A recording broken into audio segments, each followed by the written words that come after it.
মানুষের স্বভাব হলো এটাই যে তিনি নিজের প্রত্যেক পরিশ্রমের প্রতিফল প্রার্থনা করেন।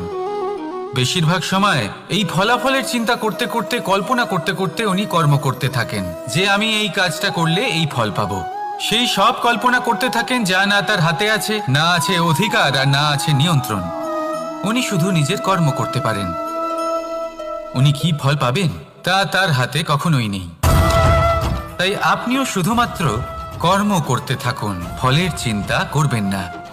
মনে রাখবেন, শিকড় এবং শাখা যেভাবে একে অপরের সাথে জড়িয়ে, সেইভাবেই একে অপরের সাথে জড়িয়ে কর্ম এবং ফল। যেরকম কর্ম আপনি করবেন সেরকম ফল আপনি অবশ্যই পাবেন। তাই এই ফলের আশায় কর্মের সময় কখনোই নষ্ট করবেন না, কারণ যে ব্যক্তি সময় নষ্ট করেন, সময় সেই ব্যক্তিকে অবশ্যই নষ্ট করে দেয়। কর্ম করুন নিঃস্বার্থভাবে, ফলের চিন্তা করবেন না।